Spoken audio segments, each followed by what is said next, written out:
The masked figure had been watching them for 3 days. George and Martha Bennett never saw him.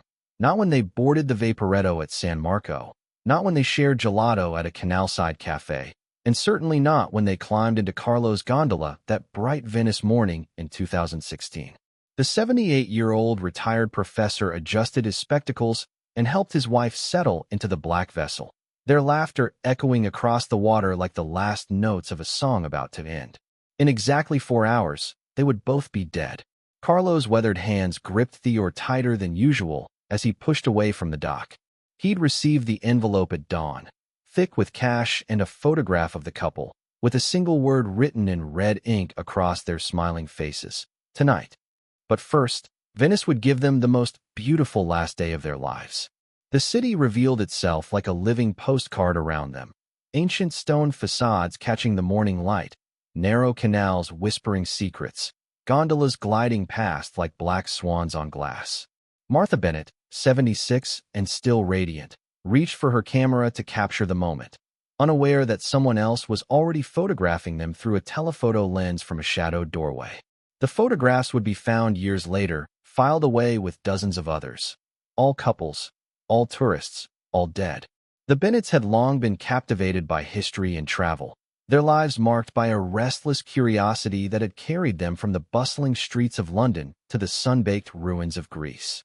This trip to Venice was their latest adventure, a celebration of 50 years of marriage and a shared passion for the enduring beauty of the past. For weeks, they had pored over maps, learned snippets of Italian, and planned to explore every corner of the city's storied canals and hidden piazzas. That morning, they stepped onto the cobblestone quay near the Rialto Bridge, their hands intertwined as they climbed into a gondola steered by an elderly gondolier named Carlo. His face was weathered by decades of sun and salt, his eyes sharp and familiar with every twist and turn of the city's waterways. George and Martha exchanged a smile, their excitement mingling with a quiet reverence for the city's timeless charm. Carlo's hands trembled slightly as he gripped the oar, a detail that would haunt investigators years later. The gondola slipped away from the busy dock, sliding silently beneath arched bridges and past buildings adorned with faded frescoes and ornate balconies draped with blooming wisteria.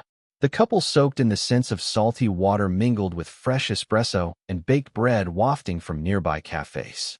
They marveled at the intricate craftsmanship of the ancient palazzi reflected in the undulating water, feeling as though they were stepping back into a living painting. George, ever the historian, recounted tales of Venice's rise as a maritime power, pointing out the Doge's palace and the haunting silhouette of St. Mark's Basilica in the distance. Martha listened with rapt attention, occasionally reaching for her camera to capture the delicate interplay of light and shadow. Their laughter echoed softly over the water, a gentle melody blending with the clinking of boat bells and the distant chatter of early market vendors. But someone was watching.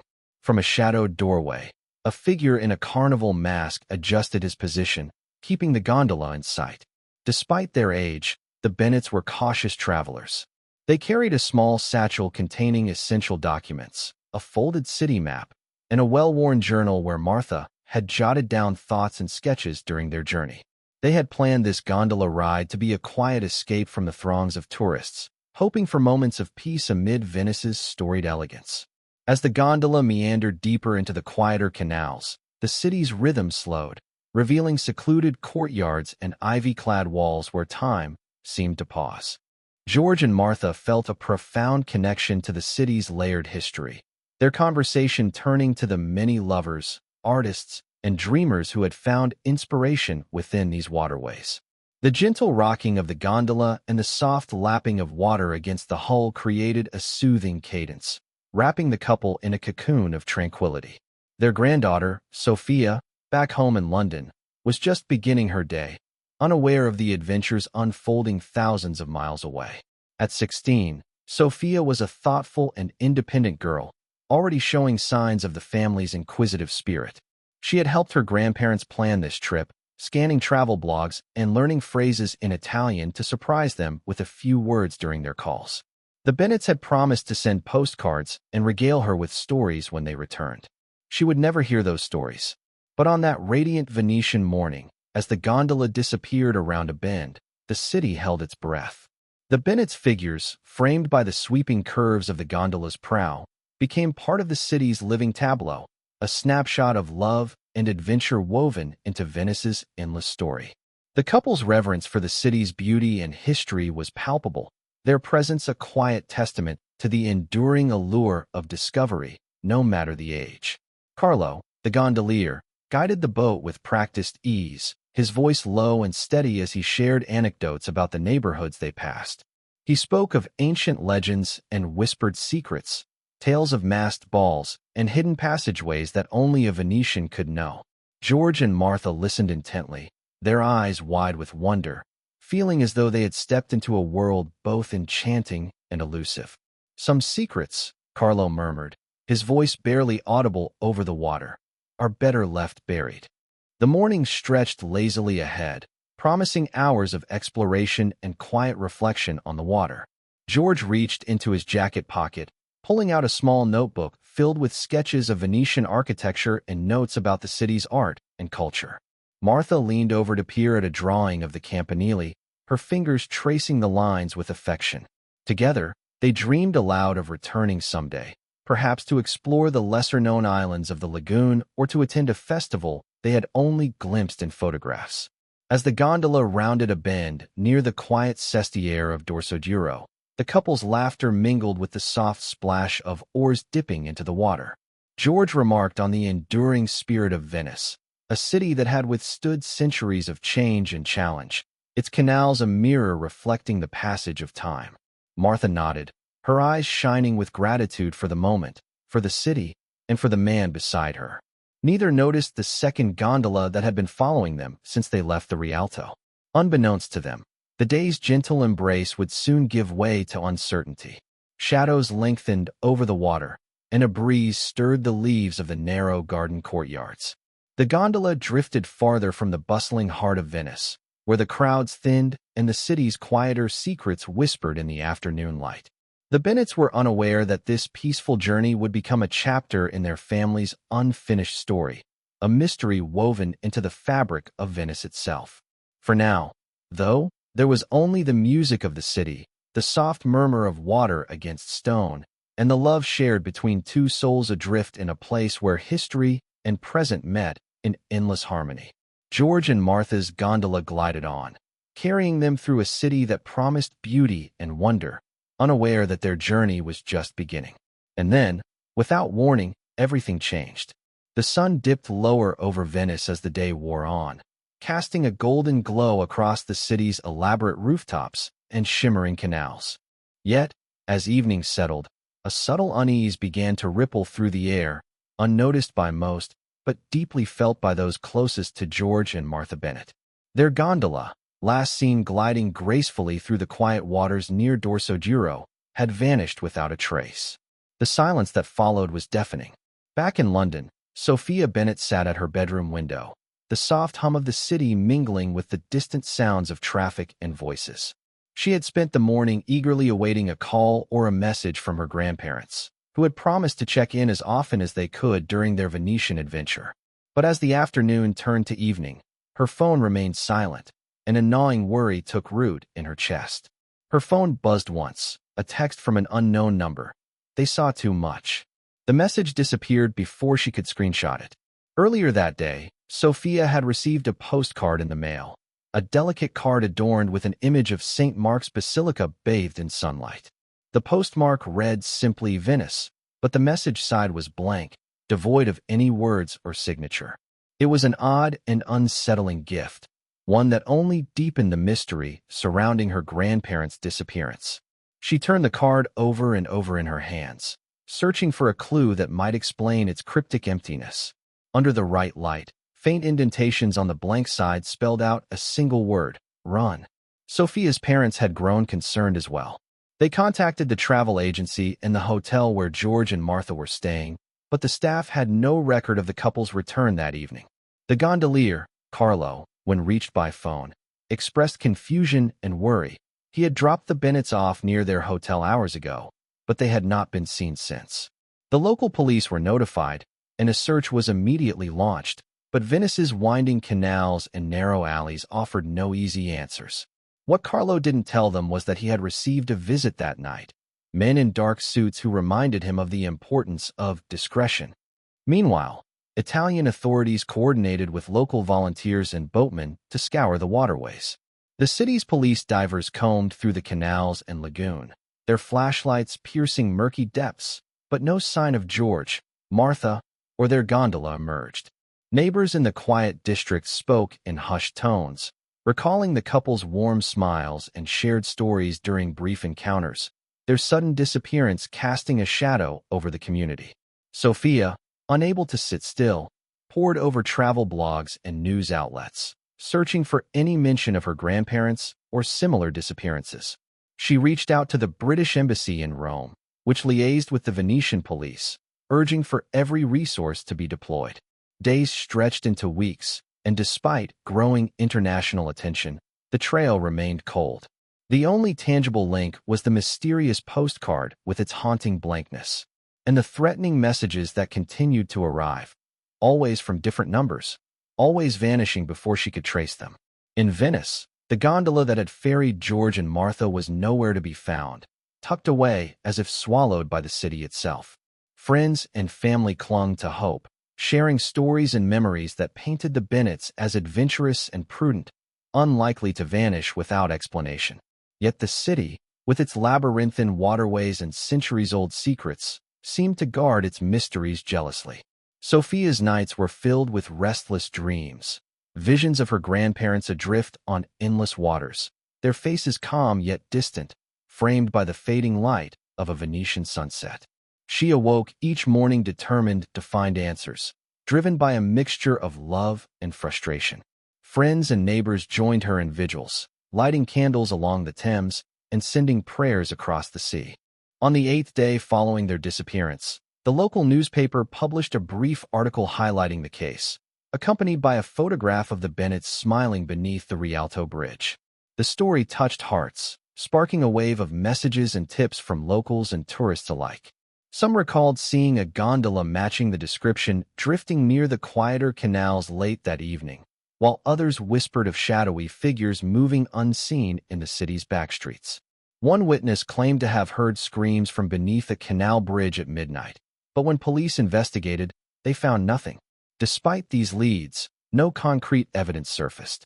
The Venetian police chief, Giuseppe Moretti, held a press conference, urging calm and patience. "Venice is a city of wonders, but also of mysteries," he said solemnly. "We are committed to uncovering the truth and bringing George and Martha home." His words offered little comfort to a family already stretched thin by uncertainty. What he didn't mention was the pressure he was receiving from influential parties to close the case quietly. Sophia, refusing to surrender to despair, began compiling a digital archive of everything related to her grandparents' trip, their emails, itinerary, photos, and the enigmatic postcard. She reached out to friends of her grandparents, piecing together their last known movements and conversations. A pattern emerged of casual meetings with local artists and historians, brief exchanges that hinted at something beyond mere tourism. One of Martha's last emails mentioned an upcoming meeting with a Venetian scholar specializing in Renaissance art restoration. The mention was brief but sparked Sophia's curiosity. Could this connection hold the key to the Bennets' disappearance? She sent messages to the scholar's institution, but received only polite acknowledgments and no immediate answers. Then she discovered the scholar had died in a boating accident 2 days after her grandparents disappeared. The city's vibrant tourist life carried on, its canals bustling with gondolas filled with laughter and song. Yet beneath the surface, a palpable tension lingered. Among the narrow alleys and quiet piazzas, whispers of the Bennet mystery grew, a story that seemed to blend with Venice's own tales of intrigue and loss. Locals who had admired the couple's warm presence now spoke in cautious tones, wary of what the city might be hiding. In London, Sophia's resolve hardened. She reached out to a friend whose father was a private investigator, hoping to enlist help beyond official channels. Together, they reviewed the scant evidence, searching for overlooked details or inconsistencies. The blank postcard remained the most perplexing clue, a silent message from the city itself. Under UV light, the investigator revealed hidden text. The custodian knows all. As days turned into weeks without progress, the Bennett's hotel room was packed away, their belongings left untouched. A sense of suspended time gripped their family and friends, who found solace in small rituals, lighting candles in churches, sending messages in bottles cast into the Thames, and holding gatherings to share stories and memories. The Venetian police continued their patrols, interviewing boatmen, shopkeepers, and residents. Some recalled seeing a lone gondola moored near a forgotten canal, its presence unexplained but fleeting. Others mentioned strange lights and noises near the city's outskirts late at night. Each lead was pursued with care, but the city's maze of waterways and narrow passages concealed its secrets well. Meanwhile, Sophia's dreams persisted, now tinged with visions of shadowed alleyways and a masked figure watching from the distance. The mystery of her grandparents' disappearance had become an unshakable part of her life, a puzzle she vowed to solve no matter the cost. Her youthful determination was met with both admiration and concern, as those around her feared the toll the unresolved loss might exact. Back in Venice, the gondolier Carlo, once a cheerful guide, had grown somber. He spoke quietly of the Bennets' kindness and the strange stillness that had settled over the canals since their disappearance. Venice holds many stories, he said, but some are not meant to be told easily. He never mentioned the envelope of cash he'd received, or the threats against his family if he spoke. As the city moved into its twilight hours, shadows lengthening over ancient stones and fading frescoes, the question remained: where had George and Martha Bennett gone? Their gondola, their laughter, and their presence had slipped away like a dream at dawn, leaving behind a silence that beckoned to be broken. The search was far from over, and the story of the Bennets was only just beginning to unfold. But in the depths of Venice's forgotten canals, something waited in the darkness, something that had been waiting for nearly a decade. 8 years had slipped by since George and Martha Bennett vanished into the winding waterways of Venice, and the city had continued its eternal dance of light and shadow, its canals bustling with gondolas and tourists oblivious to the lingering mystery beneath their feet. The once vibrant search for the elderly couple had gradually faded from the headlines, their names becoming whispers among Venetians and a somber memory for those who had known them. But Sophia Bennett had never stopped looking. Back in London, Sophia Bennett had grown from a tentative 16-year-old into a determined young woman of 24, her life marked by the absence of her grandparents and the unanswered questions that haunted her dreams. The mystery of George and Martha's disappearance had become a defining thread in her story, an unsolved puzzle that refused to release its hold on her heart and mind.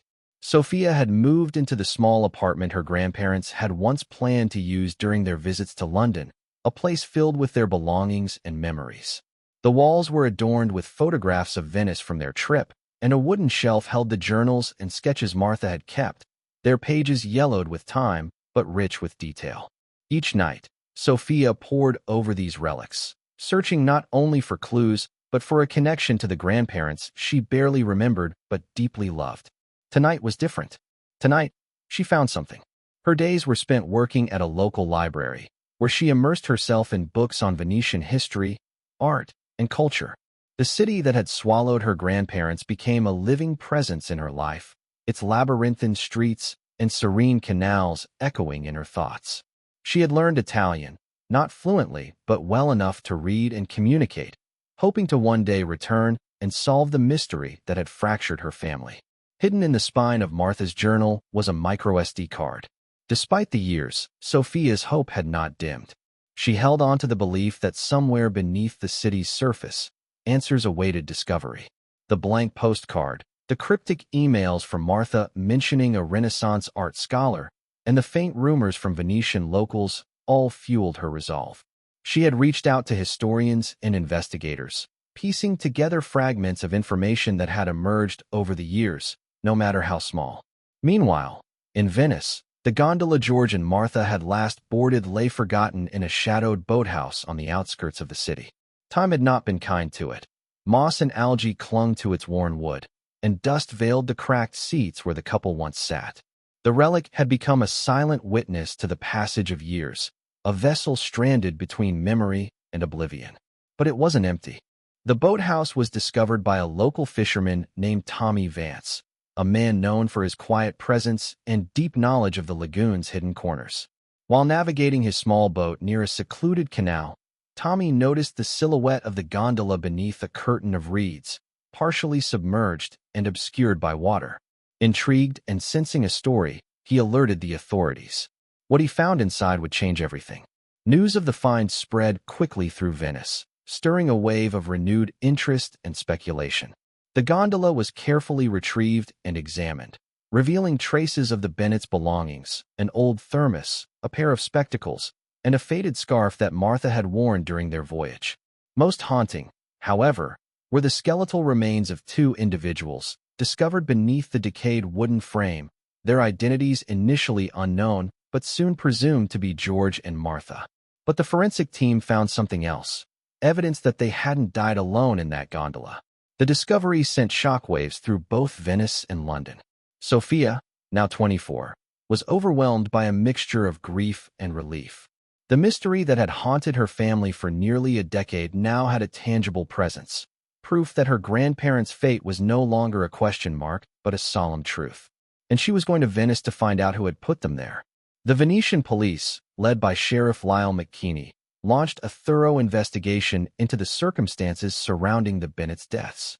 Forensic teams combed through the recovered items and remains, searching for evidence that might explain how the couple had come to rest beneath the water, concealed for so many years.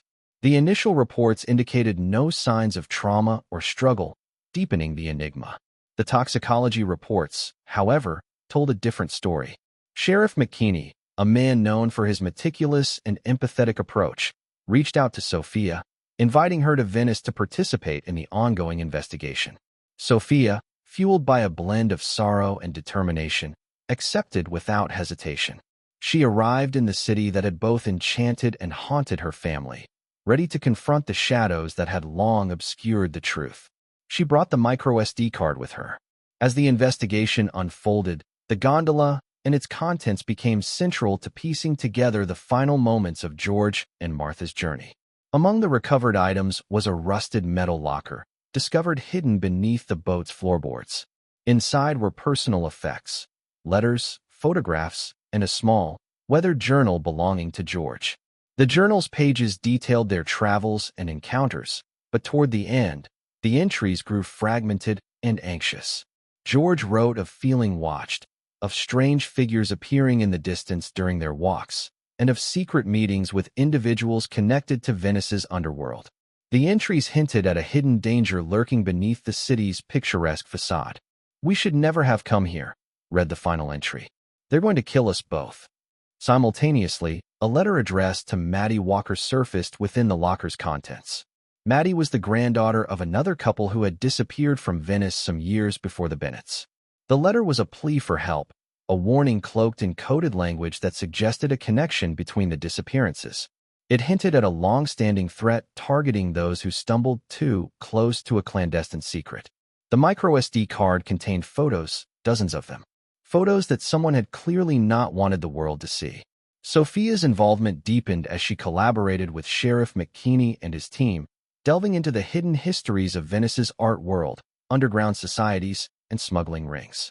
The city's layers of beauty and decay seemed to mirror the complexity of the case, with every discovery raising more questions than answers. Meanwhile, Sophia grappled with her own emotions, the grief for her lost grandparents, the frustration of years spent in uncertainty, and the fragile hope that justice might bring some peace. Her nights were restless, haunted by dreams of waterways shrouded in mist and faint whispers carried on the breeze, and the growing certainty that she was being followed. Among the clues was a diary belonging to Evelyn McBride, the wife in the couple connected to Maddie Walker. Evelyn's entries spoke of unease, unexplained shadows, and a creeping sense of being watched in the days before their disappearance. The diary painted a picture of fear and secrecy that resonated with the Bennets' final journal notes.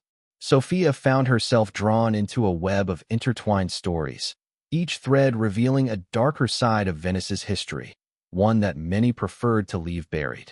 As she navigated the city's narrow alleys and ancient palazzi, she encountered locals who spoke in guarded tones, their eyes reflecting unspeakable knowledge and old wounds.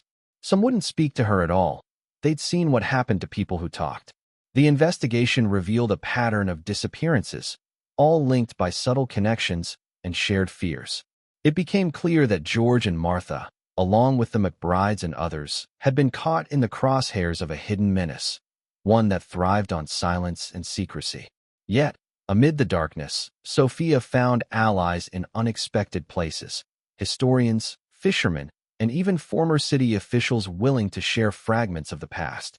Together, they began to unravel the threads of a story that spanned decades, pointing toward a sinister presence that had stalked Venice's shadows for generations. But they weren't the only ones watching. In the reflection of a canal window, Sophia caught sight of a familiar figure, the same masked man from her grandmother's hidden photographs. As the pieces of the puzzle slowly came together, Sophia realized that the mystery was not simply about two lost souls, but about a city's buried secrets and the cost of uncovering them. Her journey, once fueled by personal loss, had become a quest for truth that reached far beyond her own family. The gondola, once a vessel of joy and exploration, was now a symbol of the fragile boundary between light and darkness in Venice, a city where beauty and menace coexisted, and where the past refused to remain silent. Sophia stood at the edge of this revelation, ready to follow the trail wherever it led, determined to bring closure to the story that had defined her life, even if it killed her. The discovery of the Bennett's gondola beneath the murky waters of a hidden Venetian lagoon sent ripples through the city's quiet undercurrents, stirring whispers and fears long buried beneath centuries of history. When Tommy Vance, the local fisherman with a keen eye for the lagoon's secrets, first spotted the moss-covered silhouette near a shadowed waterway, he had no idea the relic he found would reopen wounds and unravel mysteries left untouched for years. He also had no idea he was being watched. The gondola rested in shallow water, half-submerged and cloaked in thick algae, its once glossy black hull dulled by time and neglect. It lay near a forgotten canal, concealed beneath overhanging willows and dense reeds, a place rarely visited even by Venetians. When the authorities arrived, their careful retrieval of the vessel was more than a routine salvage. It was a resurrection of a story that had been silenced too long. The moment the gondola broke the surface, Tommy Vance received a text. "You should have kept fishing." Inside the gondola, amidst the detritus of years underwater, lay personal effects that had belonged to George and Martha Bennett. A thermos, water-stained and rusted at the lid, a pair of reading glasses with cracked lenses, and a woolen scarf faded from countless sunrises and sunsets along Venice's waterways. These items, fragile and intimate, spoke of a life interrupted, a journey cut short. But the most poignant discovery was the skeletal remains of two individuals, found entwined beneath the gondola's rotting floorboards. The forensic team moved with solemn precision, their task both scientific and deeply human. The remains were carefully lifted from their watery grave, each bone a silent witness to the passage of time and the unanswered questions that hung over the case. What they didn't expect to find were the zip-tie marks on the wrist bones, evidence of restraint that had somehow survived 8 years underwater. Sheriff Lyle McKinney, a man whose career had been marked by a relentless pursuit of truth and a deep empathy for victims and families alike, took charge of the investigation. Standing on the canal's edge as the gondola was raised, he felt the weight of history pressing down. Not just the story of George and Martha Bennett, but of Venice itself, a city built on layers of secrets both beautiful and dark. Forensic analysis confirmed the identities of the remains as George and Martha, bringing a somber relief to their granddaughter Sophia, who had flown to Venice immediately upon hearing the news. The city that had once swallowed her grandparents now held them close in a silent embrace, their story woven into its very fabric. Yet, the question of how and why they had ended their days beneath the waters remained unanswered. The gondola's state suggested deliberate concealment rather than accidental sinking. The absence of trauma on the bones deepened the mystery. There were no signs of struggle, no evidence of violence. It was as if they had slipped quietly from the world, their final moments cloaked in calm and secrecy, except for those zip-tie marks and the traces of sedatives in their bones. As the investigation deepened, McKinney's team discovered a rusted metal locker concealed beneath a hidden compartment in the gondola's floor. Opening it revealed a trove of personal effects. Letters yellowed with age, photographs faded but still vivid with memory, and a small, leather-bound journal belonging to George. Each item was a fragment of a life interrupted, a window into the Bennets' final days. And underneath everything, wrapped in waterproof plastic, was a USB drive. The letters spoke in hushed tones, revealing secret meetings and coded language that hinted at an unseen world beneath Venice's surface. The photographs showed the couple with a variety of individuals, some familiar, others shadowed by masks or obscured by distance. One image, in particular, caught the investigators' attention. George and Martha posing alongside a masked stranger, their smiles tinged with unease. The USB drive contained audio recordings, George's voice, shaking with fear, documenting everything they had discovered. The journal was a revelation.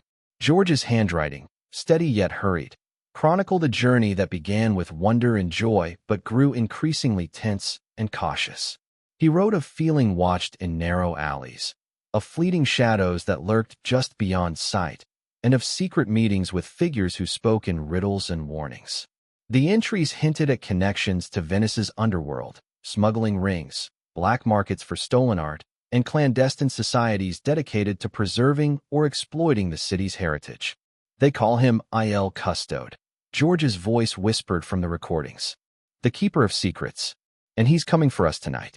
Detective Marco Russo, assigned to assist Sheriff McKinney, pored over the journal with Elena Ferrara, a historian specializing in Venetian art and culture. Together, they pieced together a narrative that suggested George and Martha had stumbled upon something dangerous, perhaps a secret too valuable or too deadly to expose. The gondola's deliberate hiding and the silence surrounding its discovery pointed to a cover-up rooted deep within the city's shadows. Elena, whose knowledge of Venice's history was both scholarly and personal, identified several landmarks mentioned in the journal, forgotten palazzi, hidden cellars, and forgotten canals that had once been hubs of illicit trade and secret gatherings. She described a Venice that existed parallel to the one tourists saw, a city of whispered deals and ancient grudges, where the line between protector and predator was often blurred. "My God," Elena breathed as she listened to the recordings. They found the Medici cache. The photograph of the masked stranger became a key lead. Research revealed the man was linked to a secretive group rumored to control much of Venice's underground dealings, art smuggling, illicit auctions, and the protection of priceless artifacts from the prying eyes of authorities and collectors alike. George and Martha's association with this figure, however brief or involuntary, suggested they had uncovered or been drawn into a dangerous game. As the investigation unfolded, local fishermen and boatmen came forward with stories long kept to themselves. Tales of mysterious gondolas that appeared only at night, of strange lights flickering in abandoned palaces, and of warnings whispered in the shadows. These accounts painted a picture of a city where beauty masked a darker underbelly, and where the Bennets' fate was entwined with forces both unseen and deeply rooted. One fisherman spoke of seeing the Bennets' gondola being towed by another boat that night, a boat with no lights and no sound. Sophia, immersed in the unfolding revelations, found herself both frightened and determined. The discovery of the gondola and its hidden secrets transformed her grief into purpose. She worked closely with McKinney, Russo, and Elena, seeking not just answers but justice. The fragments of her grandparents' final days, once scattered and silent, began to form a story that demanded to be told. And she played the recordings for the press, ignoring the death threats that arrived within hours. As Venice's ancient stones caught the fading light of dusk, the city seemed to hold its breath. The gondola, once a vessel of leisurely exploration and quiet joy, now stood as a testament to a mystery long buried beneath the surface. Its hidden compartments and the shadows they concealed beckoned investigators deeper into a labyrinth of secrets. The discovery of the rusted locker and the journal marked a turning point, a moment when the past refused to remain submerged, when the city's silence cracked under the weight of truth.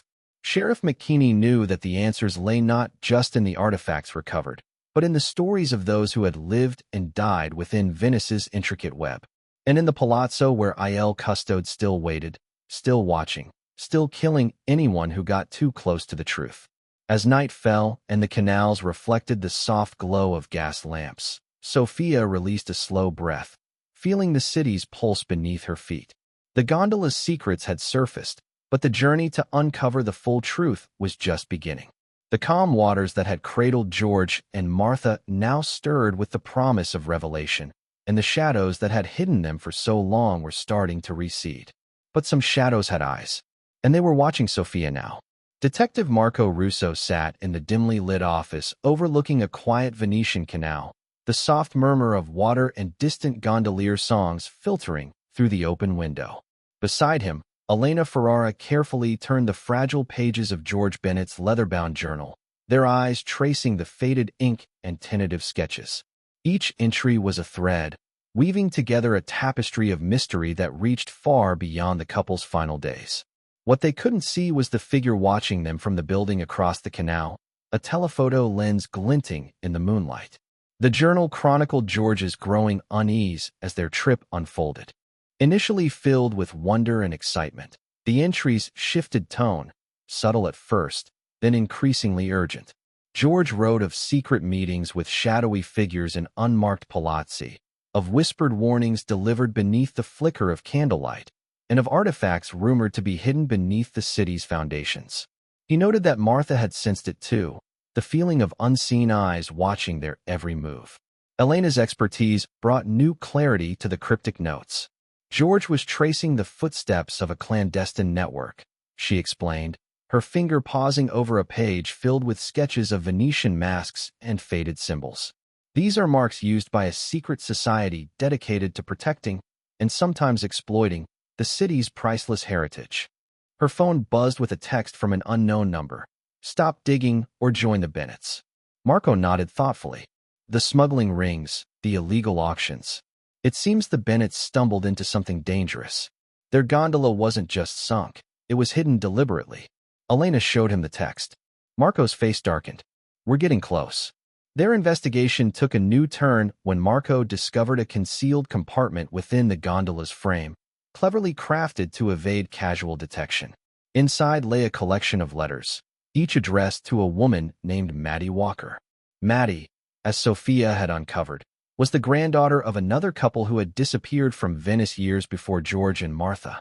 The letters were tinged with fear and coded warnings, suggesting a connection between the two disappearances. The latest letter was dated just 3 days ago, 8 years after the Bennetts died. Elena leaned closer, her eyes scanning the elegant handwriting. This correspondence hints at a shared secret, perhaps a threat that spans generations.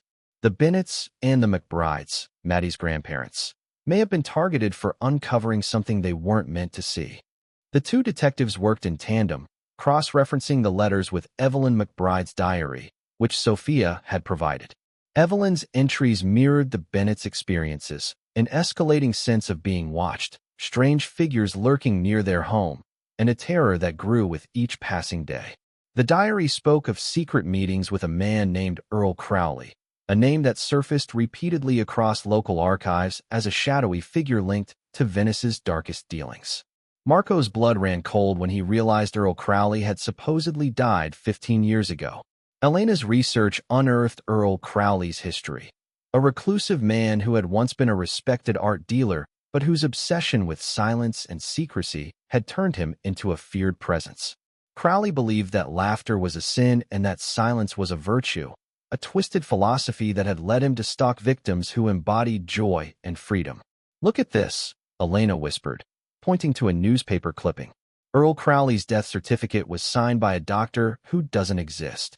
As Marco and Elena delved deeper, they uncovered evidence suggesting that Crowley had used a network of hidden cabins and secret passageways throughout the city to monitor and control his victims. The Bennetts and the McBrides had unknowingly crossed paths with his legacy, their disappearances part of a chilling pattern. The investigation led them to a neglected palazzo on the outskirts of Venice, its crumbling facade hiding a labyrinthine cellar beneath. Inside, they found remnants of old crates, chains, and faded photographs that linked Crowley to a smuggling ring trafficking stolen art and artifacts. It was clear that the palazzo had served as a base of operations for decades. The chains were still warm. Sophia arrived at the palazzo just as Marco and Elena unearthed these grim discoveries. Her presence brought a renewed urgency to the case. She confronted local officials and gathered witnesses, determined to shine a light on the truth that had been buried for so long. Her resolve inspired the team, transforming the investigation from a cold case to a quest for justice. "Someone's been living here recently," Sophia said, running her finger through fresh dust patterns. "Someone who knew we were coming." The team's breakthrough came when they uncovered a diary belonging to Earl Crowley himself, hidden beneath loose floorboards in the cellar. The scrawled entries revealed his twisted mindset and detailed the methods he used to silence those who defied him. Crowley's obsession with control and silence had driven him to orchestrate a series of disappearances, targeting those who radiated warmth and laughter. The final entry was dated yesterday. "The granddaughter has come home. Time to finish what I started." As the weight of Crowley's legacy came into focus, Marco and Elena realized that the current threat might not have ended with his death. Whispers among locals suggested that Crowley's nephew, Dean, had resurfaced, continuing the sinister work. The investigation now faced a new, more dangerous adversary who had inherited the darkness that had claimed so many lives. But there was no nephew named Dean. There was only Earl Crowley, still alive, still hunting, still wearing the face of death to hide his crimes. The discovery of the hidden crates and burial sites within the palazzo's cellar confirmed the horrifying truth. Venice's canals and streets had long concealed a web of violence and secrecy. The Bennets had not been victims of chance, but of a calculated campaign to extinguish joy and preserve silence. Sophia's involvement grew deeper, her determination fueled by the memories of her grandparents' warmth and love. She worked alongside the detectives, piecing together the fragments of the past and confronting those who sought to keep the truth hidden. Her courage became a beacon for the community, urging others to come forward and reclaim their city's history. As they explored deeper into the palazzo, they found fresh food, modern electronics, and a wall covered with photographs, including recent surveillance photos of Sophia. As the investigation unfolded, the team uncovered more personal effects belonging to the victims, letters, photographs, and journals that revealed the human faces behind the chilling statistics. Each item told a story of hope and fear, courage and despair, weaving a complex narrative of resilience amid darkness. The city itself seemed to respond to the unfolding revelations. The narrow alleys and shadowed canals, once silent witnesses, began to echo with the voices of those seeking justice. The palazzo's crumbling walls stood as a testament to the hidden battles fought beneath Venice's serene surface. Then they heard footsteps above them. Slow, deliberate footsteps of someone who had been waiting for them to find this place. In this crucible of history and mystery, Sophia found strength in her grandparents' legacy. Their joy and love, once silenced by fear, now inspired a movement to honor the lost and expose the shadows. With each uncovered secret, the city inched closer to healing, its ancient heart beating anew. Marco and Elena prepared to confront the new threat posed by Dean Crowley, aware that the path ahead was fraught with danger. Yet, emboldened by the support of Sophia and the community, they faced the darkness determined to break the cycle of silence. "Welcome home, Sophia," came a voice from the shadows above. A voice that matched the recordings from her grandfather's hidden USB drive. As Venice's lights flickered against the night sky, the city held its breath, not in fear, but in anticipation of a truth long overdue. The gondola that had once carried George and Martha Bennett now symbolized resilience and revelation, a vessel guiding the way through mystery toward justice. But first, they would have to survive the night. The photograph had been tucked away among the Bennets' recovered belongings, its edges curled and colors faded by time. When Elena Ferrara first held it, the image seemed unremarkable. George and Martha Bennett standing alongside a masked stranger, their smiles tentative but wary. Yet as the detectives and historians scrutinized the photo, its significance became clear. It was a glimpse into the hidden world that had ensnared the couple, a secret they had unwittingly stepped into. What made Sophia's blood run cold was that she recognized the mask from her childhood nightmares. The masked figure stood apart, his face obscured by a traditional Venetian carnival mask, a symbol of anonymity and mystery. His posture was confident, almost possessive, as if guarding the Bennets from unseen eyes or asserting control over the fragile moment captured in the frame. This photograph was a silent testament to the Bennets' connection to forces far beyond the ordinary tourist experience of Venice. Detective Marco Russo and Elena pored over the details, cross-referencing the mask's design with known groups operating in Venice's shadowy underworld.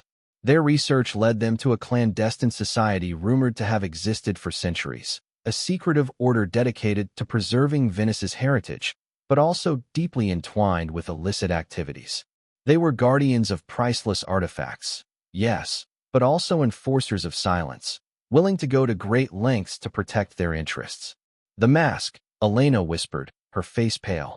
It's not from any carnival tradition. It's a death mask modeled after Earl Crowley's face. The Bennets' involvement, it seemed, was not accidental.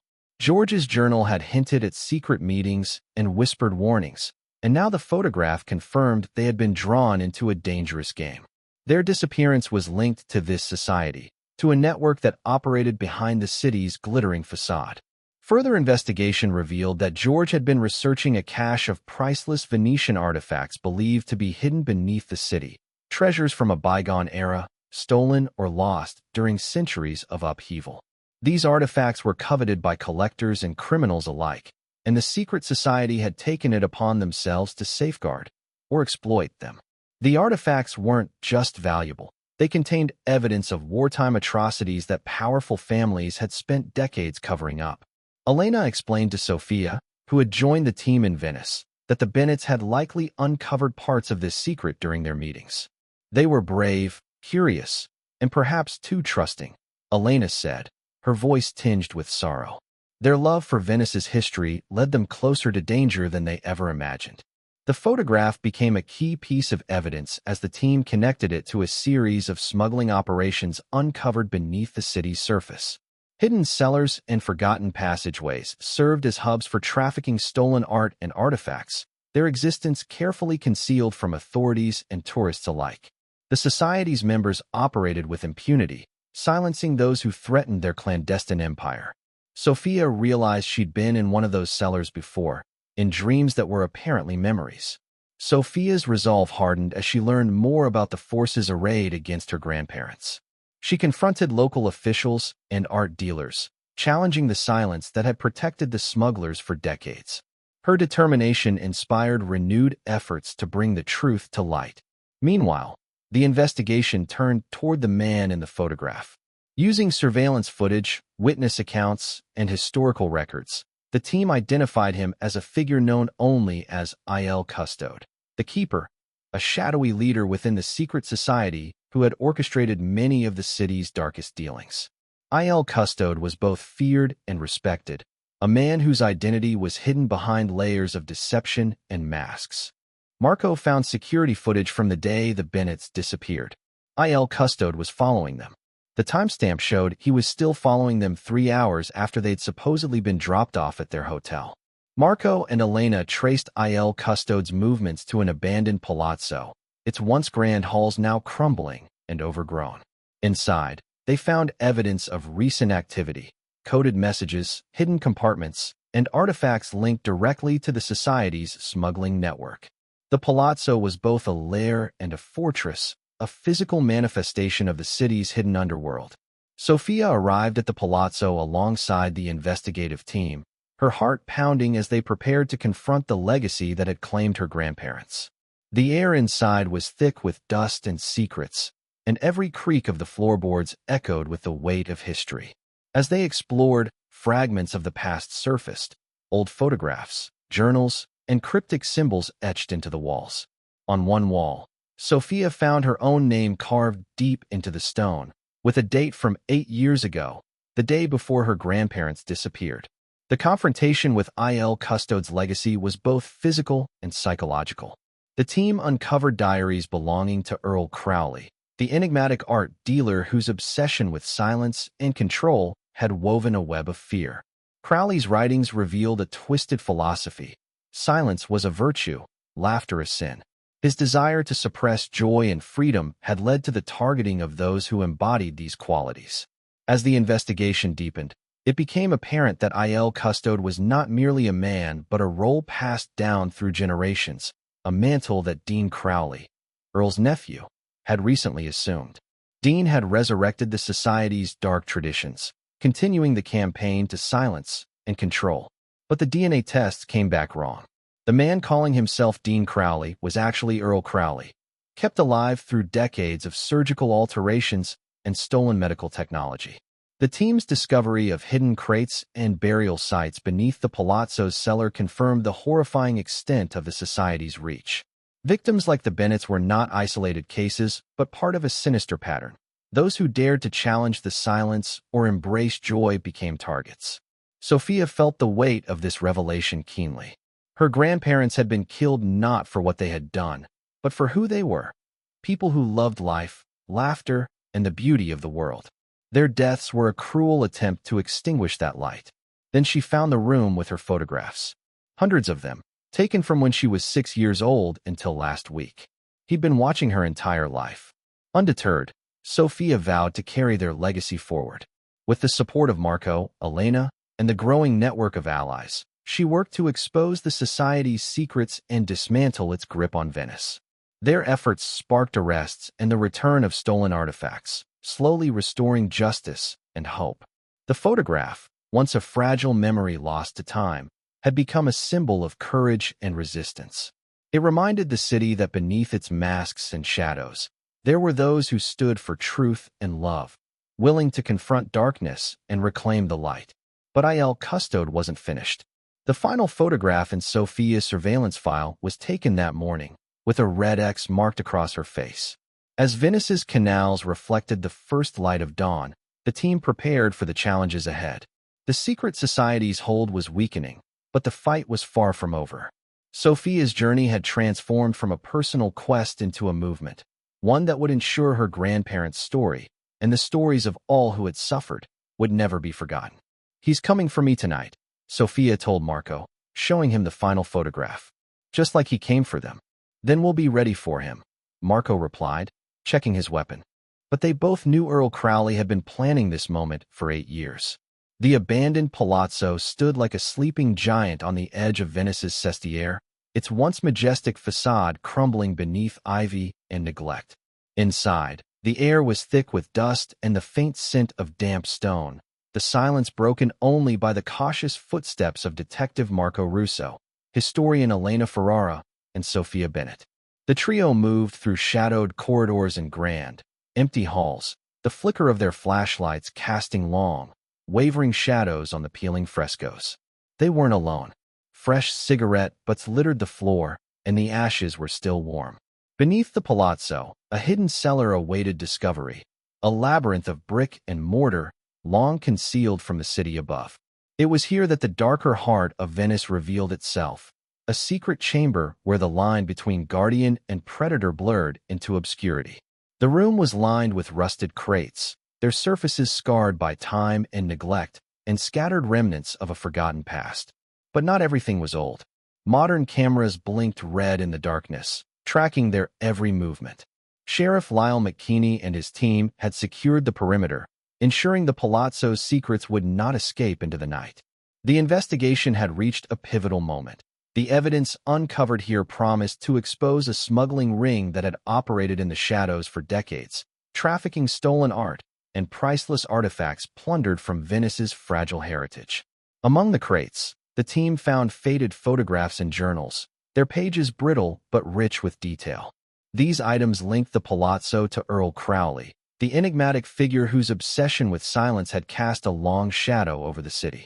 Crowley's writings revealed a twisted ideology, one that equated laughter with sin and silence with virtue, driving his campaign to control and eliminate those who embodied joy and freedom. In the newest journal, they found detailed plans for Sophia's final performance, scheduled for tonight. Sophia, standing amidst the relics of this dark legacy, felt the weight of history pressing upon her. Her grandparents' warmth and laughter had been snuffed out by a man who feared the very things they cherished. Yet, in this moment, surrounded by evidence of cruelty and control, Sophia found a fierce resolve to reclaim their story. The discovery of the palazzo's cellar was more than a revelation.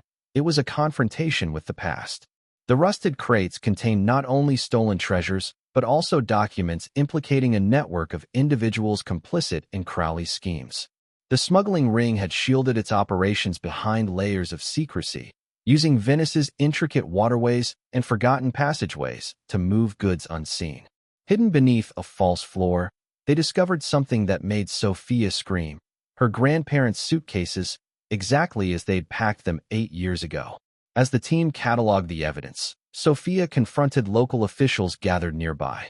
Her voice was steady but charged with emotion as she demanded transparency and justice. The community, long burdened by fear and silence, began to stir. Stories emerged of whispered warnings and unexplained disappearances, each adding depth to the tapestry of Venice's hidden history.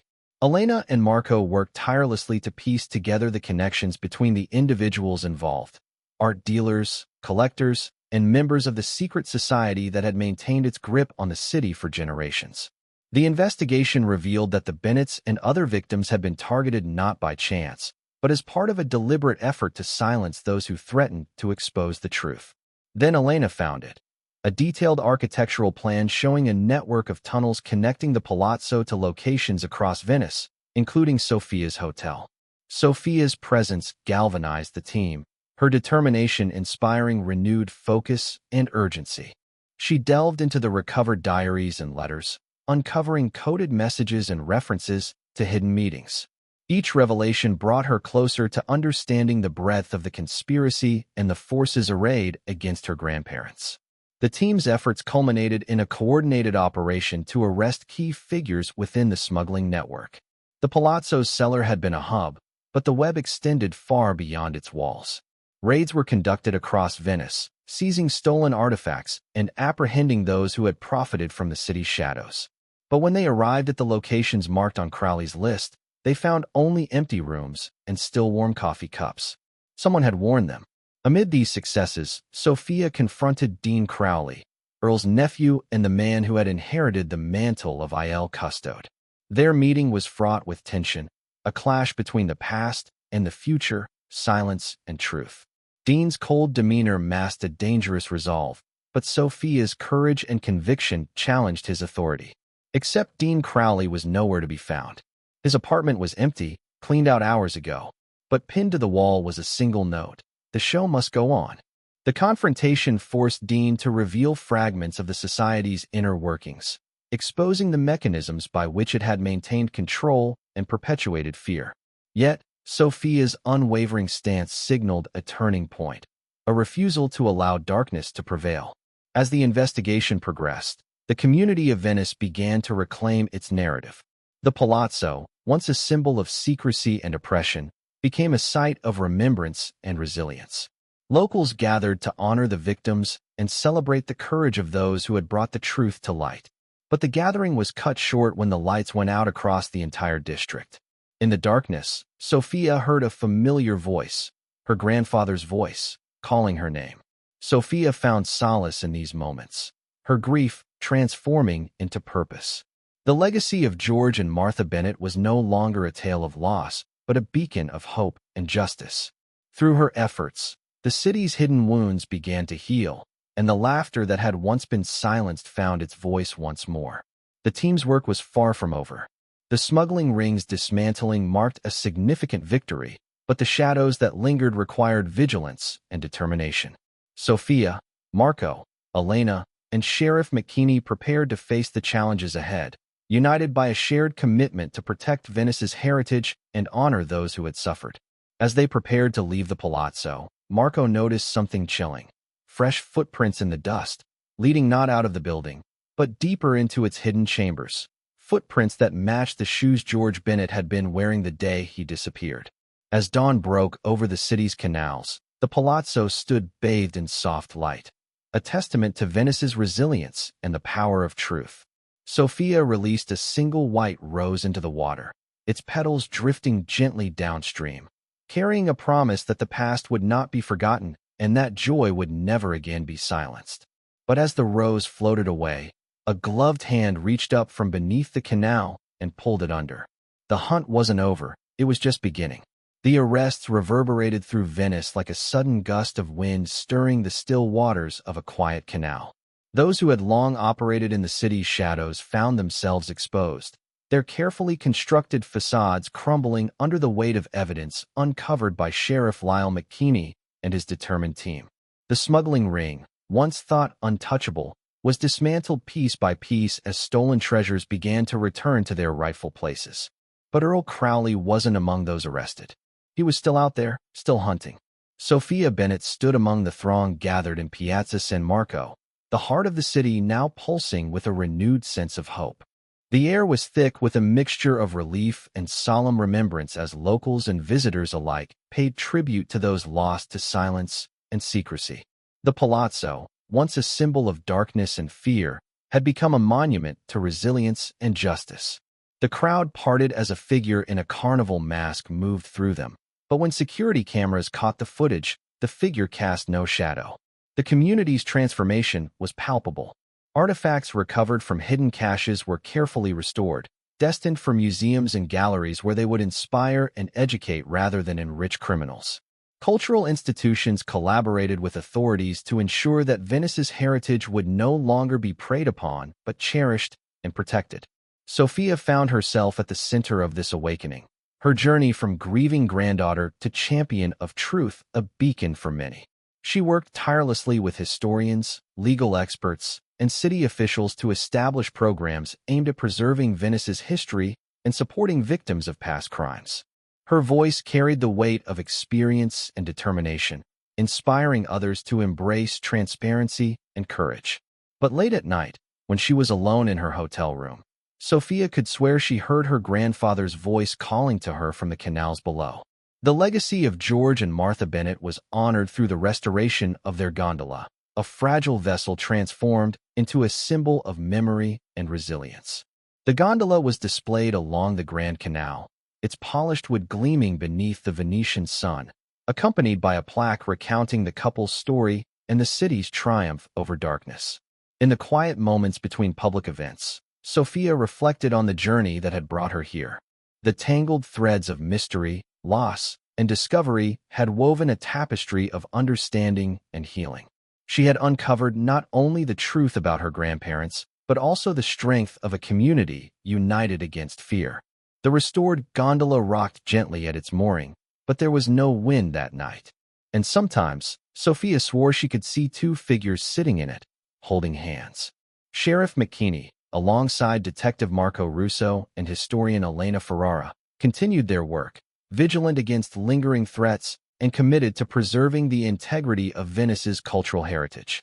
Their partnership with Sophia symbolized a new era of cooperation and resolve.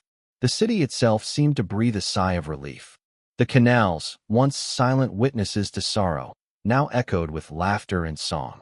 Street musicians played beneath ancient arches, and markets buzzed with life, their vibrant energy a testament to Venice's enduring spirit. But the musicians stopped playing whenever a figure in a white mask appeared at the edge of their vision. They'd learned to recognize the signs. Sophia's role evolved as she embraced her heritage and the responsibility it entailed. She established a foundation dedicated to protecting historical sites and supporting research into Venice's past, ensuring that the lessons learned from the Bennett story would guide future generations. The foundation fostered connections between local artisans, scholars, and international experts, creating a network dedicated to safeguarding the city's treasures. Educational programs engaged young Venetians, instilling pride and awareness of their unique cultural legacy. One of the first things the foundation did was install lights along every dark canal and shadowy bridge. They called it the Bennett Initiative, but locals whispered it was really about keeping the ghosts at bay. Amid these efforts, Sophia found personal solace. She visited the restored gondola often, sitting quietly beside the water, allowing memories of her grandparents' warmth and love to fill her heart.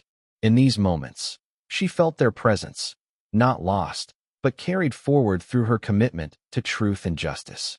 The story of George and Martha Bennett became woven into Venice's collective memory, a reminder of the costs of silence and the power of courage. Their journey, once marked by mystery and tragedy, transformed into a narrative of hope and remembrance.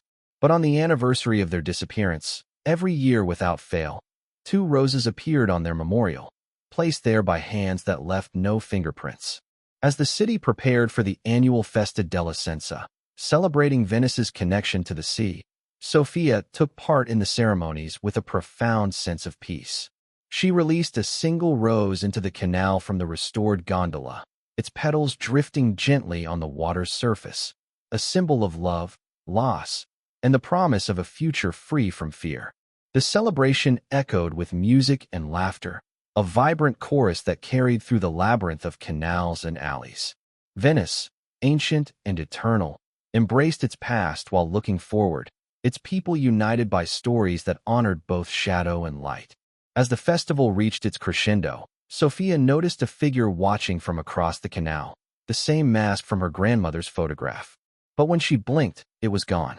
Sophia's journey was far from over, but in this moment, surrounded by the city's timeless beauty and the support of a community transformed, she found hope. The lessons of the past had been heard, the silence broken, and the promise of remembrance secured. The gondola, the letters, the diaries, and the faces behind the mystery were no longer forgotten. They lived on in the hearts of those who dared to seek truth and in the shimmering reflections of Venice's canals, a city forever shaped by the courage of those who refused to be silenced. But sometimes, late at night when the tourists had gone home and the city slept, those who lived near the canals would hear it, the sound of oars cutting through water, carrying 2 passengers who laughed like they had never died, like they had never been silenced, like love could conquer even the deepest darkness. And in the morning, the gondola would still be there, rocking gently at its mooring, waiting for the next chapter of the story to begin. The morning sun spread a golden glow over Venice, casting shimmering reflections across the labyrinthine canals as the city stirred to life. The air was filled with the mingling scents of freshly baked bread, blooming jasmine, and the salty tang of the Adriatic, a sensory tapestry as rich and enduring as Venice itself. On the Grand Canal, a restored gondola gently bobbed at its mooring, its polished wood gleaming in the early light. For the first time in 8 years, Sophia woke without nightmares. Sophia Bennett stood at the prow of the gondola, her fingers lightly tracing the carved details that had once carried her grandparents through these very waters. The journey that had begun nearly a decade earlier in mystery and silence had finally brought her here, to a place of remembrance, reflection, and hope. The gondola was more than a vessel. It was a monument to George and Martha Bennett's legacy, a symbol of a love that had transcended loss and a city's resilience in the face of darkness. Around her, Venice was awakening, its timeless beauty undiminished by the shadows that had once threatened to consume it. The city's narrow alleys and bustling piazzas echoed with laughter and song, the vibrant pulse of life reclaiming spaces once silenced by fear. The story of the Bennetts had stirred the hearts of locals and visitors alike, transforming from a tale of disappearance into one of courage and justice. And for the first time since she was 16, Sophia laughed, really laughed, the sound echoing across the water like a bell of freedom. Sophia's mind drifted back to the countless hours spent poring over her grandparents' journals, deciphering letters, and navigating the tangled threads of a secret society that had sought to silence joy itself. The revelations had been harrowing, the losses profound, but through it all, she had found strength in memories and the unwavering support of those who believed in truth. As the gondolier propelled the boat slowly forward, Sophia released a delicate paper boat into the canal's gentle current. The small vessel, folded with care and inscribed with a message of love and remembrance, floated quietly, carried by the water toward the city's heart. It was a promise to live loudly, to love fearlessly, and to ensure that joy would never again be silenced by shadows. The paper boat carried 3 words: "We are free." The gondola's journey was mirrored by Sophia's own path, one of healing and transformation. The foundation she had established to protect Venice's heritage flourished, bringing together historians, artists, and community members dedicated to preserving the city's unique culture. Educational programs inspired a new generation to cherish their past while embracing the future with open hearts. Venice, too, had changed. The community's collective memory had grown richer, embracing stories once hidden beneath layers of silence. The restoration of stolen artifacts and the dismantling of the smuggling network marked a turning point, reaffirming the city's commitment to transparency and justice. Earl Crowley's body had been found that morning, floating face down in a canal, finally at peace, finally silenced. The autopsy would reveal he had been dead for hours before Sophia's final confrontation. Sometimes the living must face their demons alone. In quiet moments, Sophia found solace in the gentle rhythm of the canals, the soft lapping of water against stone, a soothing reminder of continuity and hope. The gondola, once a vessel of mystery and loss, had become a symbol of resilience and remembrance, a bridge between past and present. As she watched the paper boat drift away, Sophia felt the presence of her grandparents, not as ghosts of a forgotten past, but as enduring spirits guiding her forward. Their laughter, once silenced, now echoed in the city's vibrant streets and the hearts of those who remembered. "Thank you," she whispered to the water, and somewhere in the gentle lapping of waves against stone, she heard two voices whisper back, "Thank you for finding us." The people of Venice had embraced this story, honoring the Bennets and others who had suffered in silence. Annual memorials and community gatherings celebrated lives lived with joy and courage, transforming pain into purpose. The city's labyrinthine canals bore witness not only to history, but to the power of truth and the indomitable human spirit. Sophia's promise was clear: to carry forward the legacy of love and bravery, to protect the fragile beauty of Venice, and to ensure that the silence of the past would give way to a future filled with light. The gondola's steady glide through the water was a metaphor for this journey, a passage through darkness into dawn. She had kept her promise. The city was healing, the shadows were retreating, and love, true love, had conquered all. As the sun climbed higher, casting its warm glow over the city's ancient stones, Sophia closed her eyes and breathed deeply, feeling the weight of loss lifted by the promise of remembrance. The gondola turned gently, guided by hands both familiar and new, as Venice continued its eternal dance between shadow and light. The paper boat disappeared around a bend, carrying with it a message of hope and a vow to live loudly and love fearlessly. Venice, a city shaped by history and heart, embraced its past with open arms, ready to face whatever the future might hold. And so, the story of George and Martha Bennett lived on, not as a tale of silence and sorrow, but as a beacon of courage and love, forever woven into the shimmering reflections of Venice's timeless canals.